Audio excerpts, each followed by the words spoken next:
ఏండి ఎలా ఉన్నారు?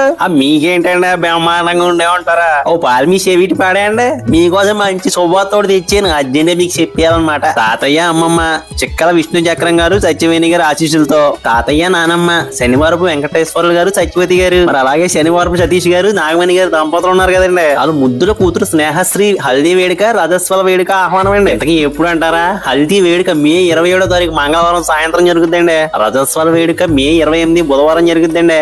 ఫంక్షన్ మొత్తం పెనుమల్ల గ్రామం మా స్వగృహంలోనే జరుగుతుందండి. మీరు అందరూ తప్పకుండా వచ్చి చల్లని మనసుతో మా ముద్దుల కూతురికి మీ ఆశీస్సు అందించాలని మా కోరికండి. ఇక భోజనాలు అంటారా? అదే రోజు నావగాయ పిండి వంటలో 4 రకాల కూరలు ప్రేమ ఆప్యాయతలతో కలిపి చేస్తారండి. మర్చిపోకండి. మరి ఇంతకీ చెప్పడం మర్చిపోయానండి, మీకు ఎన్ని పనులు ఉన్నా కానీ పక్కన పెట్టేసి పిల్ల జల్ల అందరం తీసుకుని ఖచ్చితంగా రావాలండి. ఇగో మీరు మాత్రం రావద్దు, మేము బెంగటేసుకుంటామండి. మనకు మాట వచ్చేద్ది. ఈ శుభకార్యానికి మీరు ఖచ్చితంగా రావాలని చెప్పి మరీ కోరుకుంటున్నారండి. ఆ ఎవరో కాదండి, వాళ్ళ మామయ్య అత్తయ్య రాజు నందిని గారు. అవి ఉంటామండి. మరి బోల్డ్ పనులు పెండింగ్ లో ఉండిపోయినాయండి.